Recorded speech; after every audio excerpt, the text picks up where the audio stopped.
Hello students, आज का हमारा जो टॉपिक है वो है क्लास 10 का जो हमारा पार्ट 2 है, अध्याय 2 है, अम्ल, क्षार और लवण। तो दोस्तों सबसे पहले हम बात करेंगे अम्ल किसे कहते हैं, फिर क्षार, फिर लवण।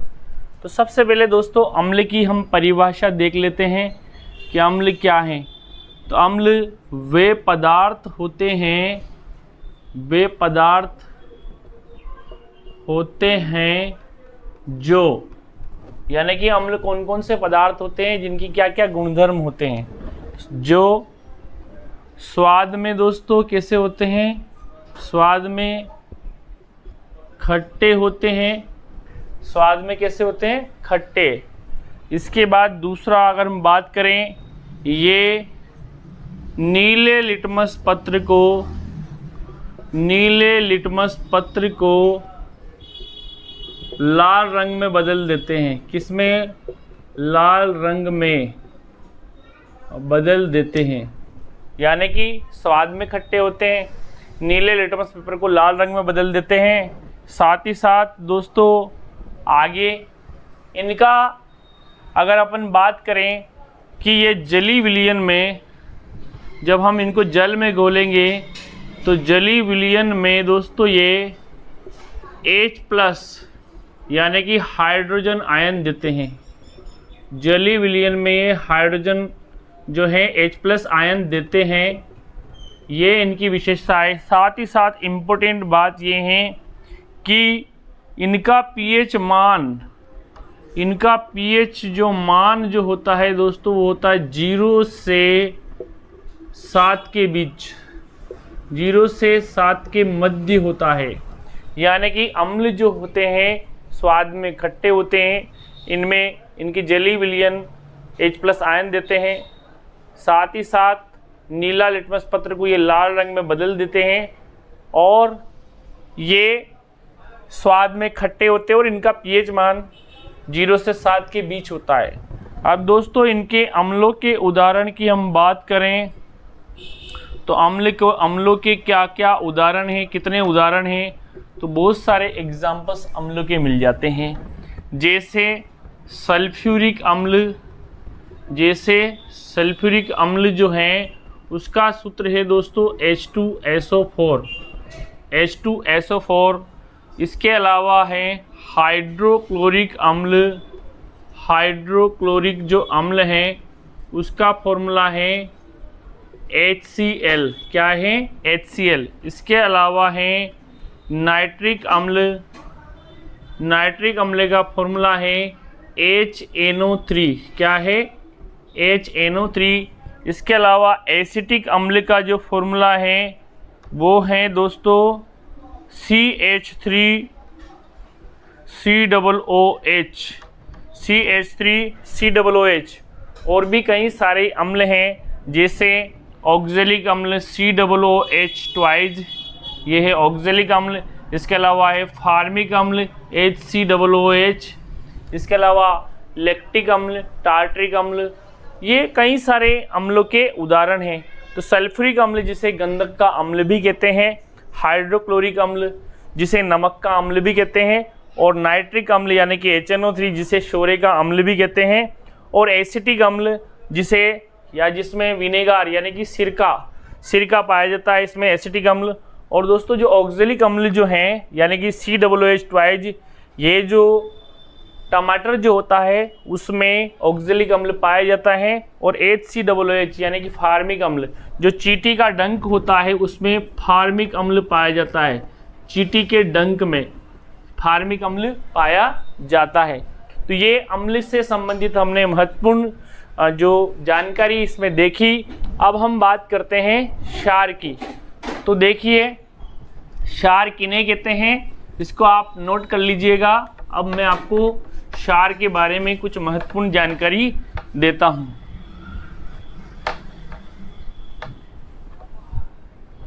देखिए ध्यानपूर्वक, क्षार की बात करें जिसे हम क्या कहते हैं, बेस कहते हैं। क्या कहते हैं? बेस।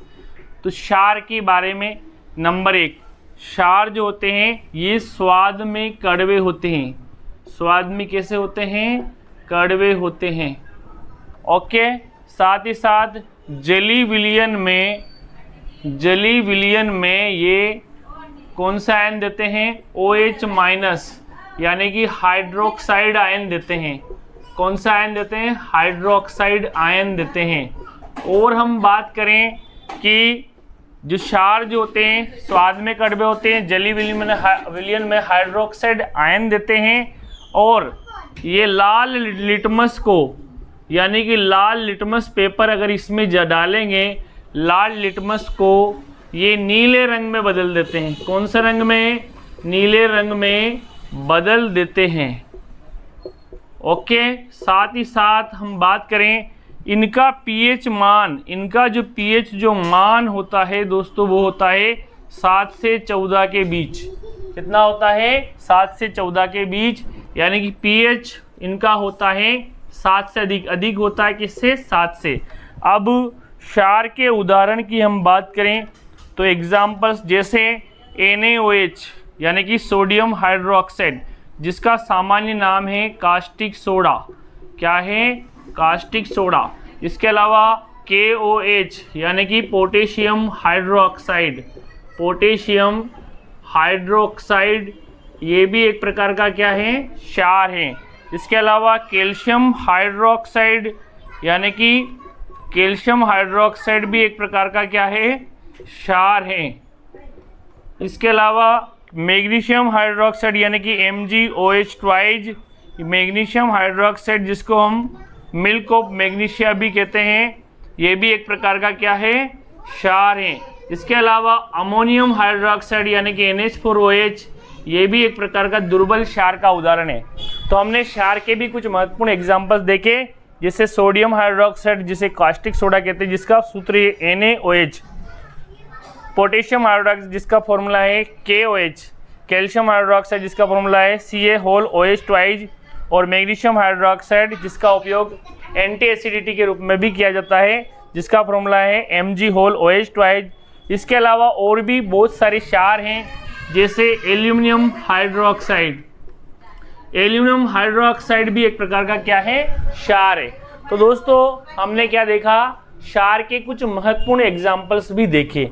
अब हम लवण की बात करते हैं। तो लवण किसे कहते हैं, इसको आप नोट कर लीजिएगा, ताकि आपके एग्जाम की दृष्टि से ये बहुत ही ज़्यादा इम्पोर्टेंट है। अब हम लवण की बात करें तो लवण जो होते हैं वो जो होते हैं दोस्तों, जैसे नमक है, ये लवण है। जैसे हम लवण की बात करें तो यानी कि लवण को हम कहते हैं साल्ट कहते हैं। क्या कहते हैं? साल्ट।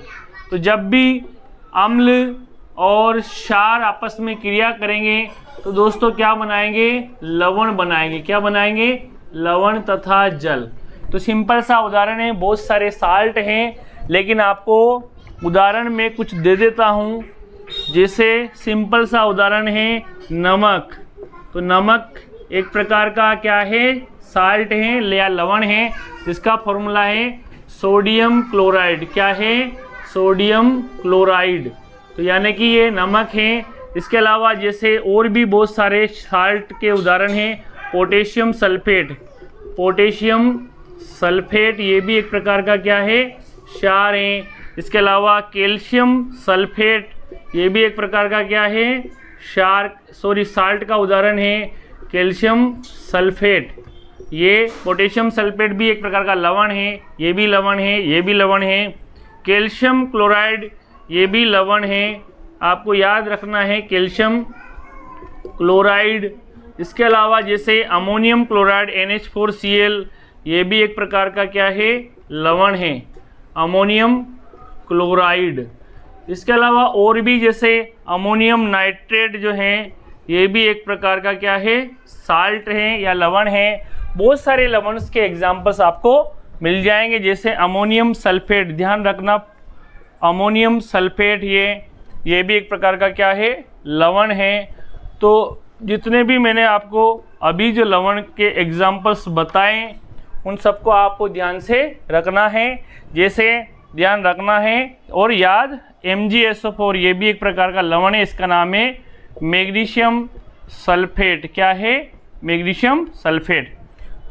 तो जितने भी लवण हमने देखे, इनमें जो भी लवण होते हैं, एक तो अम्ल, दूसरा है क्षार, और ये इन दोनों से मिलकर बने होते हैं। तो लवण जो होते हैं अम्ल और क्षार के संयोजन से बनते हैं। अब देखिए, पोटेशियम सल्फेट एक प्रकार का लवण है जो कि पोटेशियम हाइड्रोक्साइड, क्षार और सल्फ्यूरिक अम्ल इन दोनों से मिलकर बना है। इसकी बात करें तो ये कैल्शियम हाइड्रोक्साइड, क्षार और सल्फ्यूरिक अम्ल से कैल्शियम सल्फेट मिलकर बना है। कैल्शियम हाइड्रोक्साइड प्लस हाइड्रोक्लोरिक अम्ल से क्या बना है? Calcium chloride.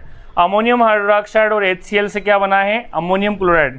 और अमोनियम हाइड्रोक्साइड और HNO3 से क्या बना है? Ammonium nitrate. इसका नाम याद रखना है, अमोनियम नाइट्रेट। तो ये इसकी हम बात करें, जैसे अमोनियम हाइड्रोक्साइड प्लस सल्फ्यूरिक अम्ल से बना है, प्लस ये मैग्नीशियम हाइड्रोक्साइड प्लस H2SO4 यानी कि सल्फ्यूरिक अम्ल से बना है। तो एक बात स्पष्ट हो गई कि जितने भी साल्ट जो होते हैं उनमें अम्ल और क्षार दोनों के, यानी कि दोनों से ये बने होते हैं। अब हमें कैसे पता चलेगा कि कोई जो साल्ट हैं वो अम्लीय हैं या क्षारीय हैं या फिर उदासीन हैं? तो ये एक इम्पोर्टेंट बात होके सामने आती है। तो हमें इस बात का अंदाज़ा होना चाहिए कि कोई भी अम्ल या क्षार दुर्बल हैं या प्रबल हैं, उसका पता लगाना चाहिए या वो पता होना चाहिए। अगर हमें ये पता है कि कौन दुर्बल अम्ल है या दुर्बल क्षार है, प्रबल अम्ल है, प्रबल क्षार है, तो ये उदाहरण भी हमें याद होने चाहिए। तो मैं आपको यहाँ पे प्रबल अम्ल के एग्जाम्पल लिख देता हूँ और यहाँ लिख देता हूँ मैं दुर्बल अम्ल के। इसके अलावा यहाँ लिख देता हूँ मैं आपके प्रबल क्षार के नीचे, और यहाँ लिख देता हूँ मैं दुर्बल क्षार के, दुर्बल क्षार। अब देखिए, प्रबल अम्ल का उदाहरण है हाइड्रोक्लोरिक अम्ल, सल्फ्यूरिक अम्ल, नाइट्रिक अम्ल, ये सब क्या हैं? प्रबल अम्ल हैं। दुर्बल अम्ल के उदाहरण हैं जैसे फार्मिक अम्ल हैं, एसिटिक अम्ल हैं, ये सब क्या हैं? दुर्बल अम्ल हैं। प्रबल क्षार के उदाहरण हैं जैसे NaOH यानी कि caustic soda plus potassium hydroxide, calcium hydroxide और मैग्नीशियम हाइड्रोक्साइड। ये जितने भी आपको बताएं ये सब क्या हैं? इनके एग्जाम्पल्स हैं प्रबल अम्ल, दुर्बल अम्ल, प्रबल क्षार और दुर्बल क्षार। दुर्बल क्षार का सिंपल सा उदाहरण है अमोनियम हाइड्रोक्साइड। तो ये कुछ महत्वपूर्ण, अगर हमें प्रबल अम्ल, प्रबल क्षार, दुर्बल अम्ल, दुर्बल क्षार अगर पता है तो हम पता कर सकते हैं कि कौन सा जो साल्ट है या कौन सा लवण है उसका वो क्षारीय होगा या अम्लीय होगा या उदासीन होगा।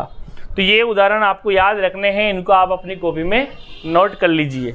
अब हम बात करते हैं कि कौन सा जो लवण है वो अम्लीय है या क्षारीय है या उदासीन है, तो इसको आप नोट कर लीजिएगा। इसके बाद हम बात करते हैं कि कौन सा जो लवण है वो किस प्रकार की प्रवृत्ति रखता है। तो ध्यान दीजिए, सबसे इम्पोर्टेंट, अगर प्रबल अम्ल और प्रबल क्षार से कोई लवण बन रहा है और जल बनेगा तो उसका जो pH मान होगा वो होगा 7, और वो कैसा होगा? उदासीन होगा। कैसा होगा? उदासीन। उदाहरण आपके सामने, जैसे प्रबल अम्ल हाइड्रोक्लोरिक अम्ल ले लिया, प्रबल क्षार हमने ले लिया NaOH, इससे जो लवण बनेगा वो बनेगा NaCl प्लस इससे बनेगा H2O। अब ये जो NaCl है ये कैसा होगा? उदासीन। क्यों होगा? प्रबल अम्ल, इनको प्रबल और प्रबल में क्यों बांटा गया इनको? क्योंकि इनका आयनीकरण 100% होता है, यानी कि ये जो टूटते हैं H+ आयनों में और Cl- में, Na+ और OH- में, यानी कि 100% आयनीकरण होगा। तो एक्स्ट्रा जो H+ और OH- के आयन नहीं रहेंगे, तो ये उदासीन प्रकृति का होगा। अब हम दुर्बल अम्ल यानी कि दुर्बल अम्ल और दुर्बल क्षार से ही अगर कोई बना है लवण और जल बना तो उसकी क्या प्रवृत्ति होगी? तो देखिए, दुर्बल अम्ल है एसिटिक अम्ल और दुर्बल क्षार है अमोनियम हाइड्रोक्साइड। इससे जो लवण बनेगा वो बनेगा अमोनियम एसीटेट। क्या बनेगा? अमोनियम एसीटेट प्लस जल का अणु। अब ये जो अमोनियम एसीटेट, इसका pH मान भी क्या होगा? 7 होगा और ये भी कैसा होगा, उदासीन, क्योंकि इसका भी कम आयनीकरण होता है इन दोनों का, तो इसलिए एक्स्ट्रा H+ और OH- आयन नहीं रहेंगे इनकी साल्ट में, तो ये दोनों ही उदासीन होंगे, यानी कि इनका pH मान 7 ही होगा दोनों को। अब हम बात करें, एक तो प्रबल अम्ल हो और एक दुर्बल हो, यानी कि एक अम्ल या क्षार जो उसमें से प्रबल होना चाहिए, तो उसका क्या होगा या उस पर किस प्रकार का साल्ट बनेगा। तो देखिए बहुत इंपॉर्टेंट है ये टॉपिक। जैसे एग्जांपल्स के लिए देखिए, एक हमने लिया प्रबल अम्ल और एक लिया है दुर्बल क्षार। प्रबल अम्ल और दुर्बल क्षार से जो लवण बनेगा और जल बनेगा, इसका pH मान कितना होगा। देखिए प्रबल अम्ल ये पूरी तरह से अपने आयनों में टूटेगा और दुर्बल जो क्षार हैं ये अपने आयनों में पूरी तरह से वियोजित नहीं होगा। इससे जो लवण बनेगा वो बनेगा अमोनियम क्लोराइड प्लस जल का अणु। अब देखिए प्रबल कौन है, इसमें अम्ल है, तो इसमें H+ के आयन ज़्यादा होंगे और OH- के आयन कम होंगे। तो जो H+ के आयन ज़्यादा होंगे तो pH मान जो होगा वो कम होगा 7 से, तो यानी कि जो लवण बना है वो कैसा होगा, वो होगा अम्लीय। कैसा होगा, अम्लीय। यानी कि प्रबल अम्ल और दुर्बल क्षार से जो लवण बनता है, जैसे अमोनियम क्लोराइड बना यहाँ पे, इसका व्यवहार कैसा होगा, अम्लीय प्रवृत्ति का होगा। अब हम यहाँ पे प्रबल अम्ल की जगह दूसरा ले रहे हैं दुर्बल अम्ल। कैसा ले रहे हैं, दुर्बल अम्ल और प्रबल क्षार। दुर्बल अम्ल और प्रबल क्षार से जो लवण बनेगा और जो जल बनेगा उसकी प्रकृति कैसी होगी। तो दुर्बल अम्ल में हमने ले लिया एसिटिक अम्ल, या जो भी ले सकते हैं अपन, फार्मिक अम्ल ले सकते हैं। और प्रबल क्षार में हम सिंपल सा उदाहरण ले लेते हैं NaOH, या हम KOH भी ले सकते हैं या अन्य उदाहरण भी ले सकते हैं। इससे जो बनेगा वो बनेगा CH3COONA, यानी कि सोडियम एसीटेट प्लस जल का अणु अलग हो जाएगा। जो सोडियम एसीटेट जो बना है इसका नाम है, ये जो सोडियम एसीटेट लवण बना है, इसका pH मान दोस्तों, क्योंकि इसमें प्रबल क्षार है तो pH अधिक होगा 7 से, और इसकी जो प्रकृति कैसी होगी, pH जो अधिक होगा तो क्षारीय प्रवृत्ति की, यानी कि pH मान अगर 7 से अधिक है तो वो है क्षारीय। तो इस तरह से हमने क्या किया, इनको भी, लवण को भी बांट दिया प्रबल दुर्बल, यानी कि प्रबल दुर्बल और उदासीन में। अब हम बात करते हैं pH मान क्या होता है, इसको आप नोट कर लीजिएगा। pH मान क्या होता है और pH स्केल क्या होता है, इन दोनों में आपको क्लियर कर दूंगा मैं। pH मान जो होता है वो होता है H+ आयनों के ऋणात्मक लघु गुणक या लॉगरिथम का जो मान होता है वो कहलाता है pH। क्या कहलाता है, pH कहलाता है। तो pH बराबर होता है -log H+ आयन, यानी कि अब देखिए pH का जो है, अगर pH अगर कम है 7 से तो वो जो है पदार्थ वो कैसा होगा, वो साल्ट कैसा होगा, अम्लीय होगा। और pH अगर अधिक है 7 से तो वो कैसा होगा, क्षारीय। और अगर pH अगर बराबर है किसके, 7 के, तो वो कैसा होगा, उदासीन होगा। कैसा होगा, उदासीन। अब आपको स्पष्ट हो गया होगा कि अम्लों के जो pH मान होते हैं 7 से कम होते हैं। जैसे HCl का जो pH मान होता है वो 1 होता है, जठर रस का pH मान 1 के बराबर होता है, नींबू के रस का 2.2 होता है। और जो क्षार हैं जैसे मिल्क ऑफ मैग्नीशिया है उसका pH मान 10 है, तो यानी कि 7 से अधिक है। NaOH का pH मान 14 है, तो यानी कि 7 से अधिक है। और उदासीन का मतलब जिसका pH मान 7 होता है, तो जल का जो pH मान होता है वो कितना होता है, 7 होता है। हमारे ब्लड का या रक्त का pH मान की बात करें तो रक्त का जो pH मान जो होता है वो होता है 7.4, यानी कि जो रक्त जो होता है क्षारीय होता है, लेकिन कैसा होता है, हल्का क्षारीय। कैसा होता है, हल्का क्षारीय। तो स्टूडेंट्स हमने इसमें क्या देखा, अम्ल, क्षार और लवण और pH मान की व्याख्या की। थैंक यू दोस्तों, वीडियो में अंत तक बने हैं तो लाइक कर दीजिए, शेयर कर दीजिए, अन्य दोस्तों तक, अन्य स्टूडेंट तक लाभ के लिए पहुंचा दीजिए। धन्यवाद।